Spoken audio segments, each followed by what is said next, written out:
আচ্ছা, এখন একটু মনোযোগ দিয়ে শোনো। আমাদের লাইফের একটা বড় অংশ আমরা নষ্ট করে দেই তর্ক করতে, করতে। শুধু তর্ক না, মানে মূর্খ টাইপের লোকদের সাথে তর্ক করতে। মূর্খ বলতে আমি বোঝাচ্ছি যারা পড়াশোনা করেনি এরকম টাইপের না। যারা হচ্ছে যাদের কথা মানে যারা নিজেরাই বুঝে না ওরা কি বলতে চায়।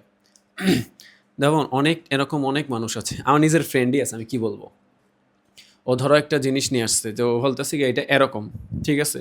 তো আমি যদি ওরে বলি যে না এটা তো এমন না, ওরে যদি আমি একদম চোখে আঙুল দিয়ে দেখাই দেই যে আসলে তুমি যেটা বলতেছো বা তুই যেটা বলতেছিস এটা ভুল, ও কি করবে? ও এটা ইগনোর করে ও যে কোনোভাবে ওইটারে প্রমাণ করতে যাবে যে না আমি যেটা বলছি ওইটাই সত্য।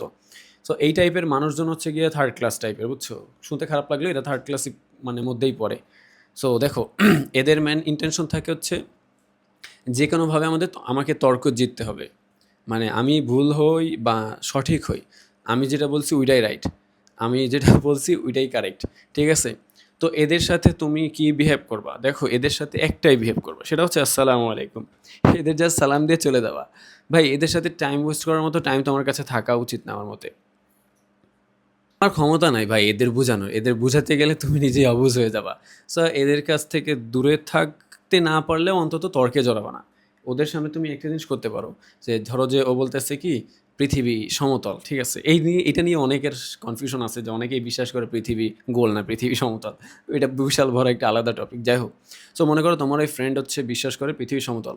তুমি ওরে বিভিন্ন যুক্তি দেবা। দেখো তুমি ওভাবে কিভাবে ওর মাইন্ড নিয়ে খেলবা। তুমি এর বলো আসলেই তো পৃথিবী সমতল বন্ধু, নাহলে তো হয় না। তুমি একটা ধরো যেটা ওর সাথে যায় তুমি ওইটা বলবা, তারপর দেখবা খুশি হয়ে যাবে। কিন্তু আলটিমেটলি তুমি তো জানো ও আসলে কতটা মানে বোকার স্বর্গে বাস করতেছে। কিন্তু তুমি ওকে ধরায় দিতে গেলে ঝামেলা। সো ওকে ওর মতোই থাকতে দাও। আলটিমেটলি ওকে জিতায় দেওয়ার মাধ্যমে তুমি ওকে হারাই দিতে পারবা। কারণ ওকে যদি তুমি হারাইতে চাও তাহলে ইম্পসিবল ভাই। অবুঝ টাইপের মানুষদেরকে কখনো হারানো পসিবল না। মানে যারা বোঝেই না কিছু তাদের তুমি কীভাবে হারাবা? ওরা তো তোমার কম্পিটিশনের মধ্যেই থাকা উচিত না।